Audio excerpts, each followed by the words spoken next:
കുഞ്ഞുങ്ങൾക്ക് ചുമ മാറാത്തത് നമുക്ക് എല്ലാവർക്കും ടെൻഷനാണ്. ഈ ഇടയ്ക്ക് എനിക്കൊന്നൊരു പേഷ്യന്റിന് ചുമ മാറുന്നില്ല. കുഞ്ഞ് രാത്രി കിടന്ന കുറച്ചേരം കഴിയുമ്പോൾ ചുമച്ച് എണീറ്റ് ഛർദ്ദിക്കും.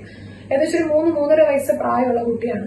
കുഞ്ഞിന്റെ ഹിസ്റ്ററി എടുക്കുമ്പോൾ മനസ്സിലായത് പേരൻസ് കുഞ്ഞിന് നിർബന്ധിച്ച് രാത്രി ഭക്ഷണം കഴിഞ്ഞിട്ട് കിടക്കുന്നതിന് മുമ്പ് നിർബന്ധിച്ച് ഒരു ഗ്ലാസ് പാല് കുടിപ്പിക്കും. പാല് കുടിച്ച് കുഞ്ഞ് ഉറങ്ങി തുടങ്ങി കഴിയുമ്പോൾ വീണ്ടും ചുമച്ച് കുഞ്ഞ് ഛർദ്ദിക്കുകയാണ് ചെയ്യുന്നത്. കുറെ കാലമായി ഇത് മാറുന്നില്ല. അലർജി ആണെന്ന് കരുതിയിട്ടാണ് അവർ കൊണ്ടുവന്നത്. അപ്പൊ ഈ ഹിസ്റ്ററി എടുത്ത് ഇവാലുവേറ്റ് ചെയ്തപ്പോൾ മനസ്സിലായത് കുഞ്ഞിന് അലർജിക് ഇഷ്യൂസ് അല്ല, ഇത് GRD ആണ്, റിഫ്ലക്സ് ആണ്.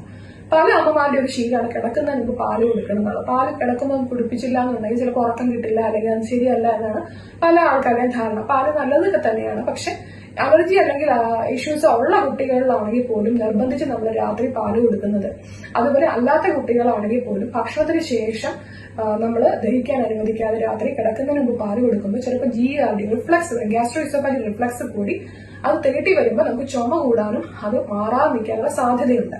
അപ്പൊ കുഞ്ഞുങ്ങൾക്ക് നമുക്ക് പാല് കൊടുക്കണം എന്നുണ്ടെങ്കിൽ പകൽ സമയത്ത് കൊടുക്കുക, അല്ലെങ്കിൽ രാവിലെ കുടിപ്പിക്കാം. അപ്പൊ പാല് അങ്ങനെ ഒരു ഭക്ഷണമായിട്ട് കൊടുക്കണമെങ്കിൽ ഈ സമയത്ത് കൊടുക്കുക, അല്ലാതെ കിടക്കുന്നതിന് തൊട്ട് മുമ്പ് പാല്, ബിസ്ക്കറ്റ്, സ്നാക്സ് ഒക്കെ കൊടുക്കുന്നത് ഒഴിവാക്കുന്നതായിരിക്കും നല്ലത്.